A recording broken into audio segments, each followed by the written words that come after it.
22 अप्रैल सन 2025 जम्मू कश्मीर के इलाके पहलगाम के अंदर कुछ टूरिस्ट आए थे। माहौल में बहुत ही खामोशी थी कि अचानक ही अंधाधुंध फायरिंग शुरू हो गई, जिसके नतीजे में 26 अफराद मौका पर जाँ बहक हो गए, जिनमें से एक नेपाली शख्स और 25 सयाह या टूरिस्ट थे। Alias Saifullah Jatt is believed to be the mastermind of Pahalgam attack. भारतीय मीडिया के मुताबिक लश्कर तैयबा या द रेजिस्टेंट फ्रंट इन दोनों की ये मुश्तरका कार्रवाई। बहरहाल इसके सबूत अभी तक सामने नहीं आ सके। दोनों जानिब से मुख्तलिफ आरा सामने आ रही हैं, लेकिन इसके नतीजे में जो सबसे बड़ा फैसला हुआ वो हुआ पाकिस्तान और भारत के दरमियान इंडस वाटर ट्रीटी की मुअत्तली। The Indus Waters Treaty of 1960 will be held in abeyance with immediate effect. 23 अप्रैल को भारत ने ऐलान किया कि वो इंडस वाटर ट्रीटी को मुअत्तल कर रहा है, लेकिन हकीकत ये है कि भारत ऐसा नहीं कर सकता, वो कानूनी तौर पर भी और टेक्निकली भी दोनों तरह भारत ऐसा नहीं कर सकता। लेकिन दूसरी जानिब सबसे गौरतलब बात यह है कि पाकिस्तान इस वक्त खुद शदीद किस्म की वाटर शॉर्टेज का शिकार है। Major reservoirs, Tarbela and Mangla, are rapidly approaching their dead levels, raising concerns over water shortages for Punjab and Sindh. अगर ये भारत के लिए ये मुमकिन नहीं है कि वो फौरी तौर पर इस मुआहदे को मुअत्तल कर सके और पाकिस्तान का पानी रोक सके, लेकिन हकीकत ये है कि ये पाकिस्तान के लिए एक वेकअप कॉल है, क्योंकि पाकिस्तान पहले ही आबी बहरान का शिकार है और पाकिस्तान में वाटर की शॉर्टेज है। यूनाइटेड नेशंस डेवलपमेंट प्रोग्राम के मुताबिक पाकिस्तान उन 10 ममालिक में शामिल हो चुका है जो इस वक्त पानी की शॉर्टेज या क्राइसिस का शिकार हैं। लेकिन सबसे पहले मैं आपसे शेयर करूंगा कि इंडस वाटर ट्रीटी क्या थी। इंडस वाटर ट्रीटी दरअसल सन 1960 में पाकिस्तान और भारत के दरमियान 6 दरियाओं का एक मुआहदा था, जिसमें 6 दरियाओं का पानी इस तरह तकसीम किया गया कि मशरकी दरिया यानी कि रावी, सतलज और प्याद, इनका 41 बिलियन क्यूबिक मीटर पानी वो भारत के हिस्से में दिया गया, जबकि बाकी मगरबी दरिया जिनमें दरिया सिंध, झेलम और चनाब ये शामिल हैं, इनका 99 बिलियन क्यूबिक मीटर पानी पाकिस्तान के हिस्से में आया। लेकिन अब सूरत हाल बहुत बदल चुकी है, क्योंकि इस मुआहदे के बाद भारत ने मुख्तलिफ दरियाओं पर डैम्स बनाने शुरू कर दिए। पाकिस्तान में 1960 में कोई डैम मौजूद नहीं था, लेकिन उसके बाद पाकिस्तान ने मुख्तलिफ डैम्स के ऊपर काम शुरू कर दिया, जिसके बाद आज सूरत हाल बहुत मुख्तलिफ है। इस वक्त पाकिस्तान में देखा जाए तो इंडस रिवर के पानी के अंदर 40% तक कमी आ चुकी है।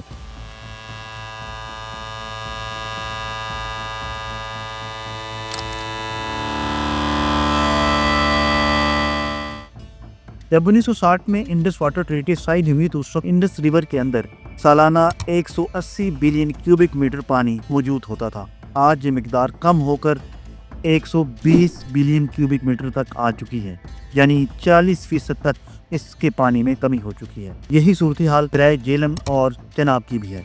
दरिया झेलम और चनाब का तकरीबन 25 से 30% पानी कम हो चुका है। इसकी वजह इन दरियाओं के ऊपर भारत की जानिब से मुख्तलिफ डैम्स की तामीर है। सन 2008 में भारत ने दरिया चनाब पर बगलिहार डैम बनाया, जिससे तकरीबन 900 मेगावाट बिजली पैदा की जा रही है, जिसके बाद से दरिया चनाब के पानी में मज़ीद कमी वाक़ई हो चुकी। उसके बाद अब जैतल हाइड्रो पावर जो कि ज़ेर तामीर है, उसकी तकमील के बाद दरिया चनाब के पानी में मज़ीद कमी हो जाएगी। दूसरी तरफ अगर दरिया झेलम की बात की जाए तो सन 2018 में मिशन गंगा डैम की तामीर के बाद इसके पानी में भी कमी हो चुकी है। यहाँ से भारत तकरीबन 330 मेगावाट बिजली पैदा कर रहा है। जबकि दूसरी जानिब अगर आप बात करें मशरकी दरिया यानी सतलुज, ब्यास और रावी, ये तीनों दरिया क्योंकि 1960 के मुआहदे के बाद भारत के हवाले कर दिए गए थे, लिहाजा इसके पानी में 90% तक कमी हो चुकी है, जो कि आबी हयात के लिए इंतहाई ख़तरनाक है। और अब इन दरियाओं में सिर्फ सीवरेज का पानी आता है, जिसकी वजह से इनके करीबी इलाकों में पानी की सतह बहुत नीचे जा चुकी है। अगर वाटर अवेलेबिलिटी की बात करें तो 1947 में जब पाकिस्तान वजूद में आया तो उस वक्त फीकस 5600 लीटर सालाना एक शख्स के लिए पानी मौजूद था, लेकिन आज ये मिकदार इतनी कम हो चुकी है कि इस वक्त फीकस तकरीबन 860 लीटर फीकस पानी मौजूद है, जबकि आलमी मयार के मुताबिक कम अज़ कम 1000 लीटर एक शख्स के लिए मौजूद होना चाहिए। इसका मतलब है कि पाकिस्तान इस वक्त एक शदीद किस्म के आबी बहरान का शिकार है, लेकिन हम इस पर तवज्जो देने से कासिर हैं। اگر انڈس ریور کی بات کی جائے تو دریائے سندھ میں پانی تقریباً 40% تک سالانہ پانی کم ہو چکا ہے۔ دوسری جانب انڈس واٹر ٹریٹی کے مطابق بھارت کا کہنا ہے کہ وہ 13.4 لاکھ ایکڑ کا علاقہ سیراب کر سکتا ہے، لیکن اسے وہ سٹور نہیں کر سکتا۔ لیکن اس کے باوجود اس وقت بھارت اس سے تقریباً 6.42 لاکھ ایکڑ یعنی تقریباً اس کا نصف حصہ استعمال کر رہا ہے۔ لیکن دوسری جانب اس کا نقصان پاکستان کو یہ ہے کہ پاکستان کے تقریباً تازہ پانی کا تقریباً 80% انحصار دریائے سندھ پر ہے۔ اس لحاظ سے اگر اسے پاکستان کے لیے پانی کی ریڑھ کی ہڈی سمجھا جائے تو غلط نہیں ہوگا۔ لیکن دوسری جانب اگر یہ دیکھا جائے کہ پاکستان کے پاس سٹوریج کیپیسٹی بھی تو نہیں ہے۔ اگر پاکستان کا پانی بھارت نہ بھی روکے تب بھی پاکستان کے پاس اس کی سٹوریج کیپیسٹی اتنی نہیں ہے جتنی ہونی چاہیے، یعنی کہ پاکستان صرف 30 دن کا پانی سٹور کر سکتا ہے، اور پاکستان کے پاس اس وقت سٹوریج کیپیسٹی 40.4 ملین ایکڑ فٹ ہے، جبکہ بھارت اس وقت 181.6 ملین ایکڑ فٹ پانی سٹور کرنے کی صلاحیت رکھتا ہے۔ یعنی پاکستان کو 120 دن کی واٹر سٹوریج کیپیسٹی کی ضرورت ہے، لیکن پاکستان اس وقت صرف 30 دن کی کیپیسٹی رکھتا ہے۔ دوسری جانب بھارت کی طرف سے دریائے چناب اور دریائے جیلم پر بننے والے ڈیم کی وجہ سے بھی پانی کے اندر کمی آئی ہے۔ اس کی وجہ سے منگلا ڈیم کے اندر بھی پانی کی کمی ہے، اور اس وقت منگلا ڈیم ڈیڈ لیول پر آ چکا ہے۔ اگر قانونی طور پر دیکھا جائے تو اس وقت ورلڈ بینک اس معاہدے کا گارنٹر ہے، اور پاکستان اس معاہدے کے لیے انٹرنیشنل کورٹ آف جسٹس میں بھی جا سکتا ہے۔ دوسری جانب بھارت بھی لوئر راپیرین ہے، اور دریائے برہما پترا کا جو پانی ہے اس کی اپر سائڈ پر چائنا موجود ہے، اور چائنا اس پانی کو روک کر بھارت کے لیے مشکلات پیدا کر سکتا ہے، اور پاکستان چائنا کے ذریعے بھی بھارت پر پریشر ڈال سکتا ہے۔ اس لیے بھارت کے لیے یہ اتنا آسان نہیں ہے۔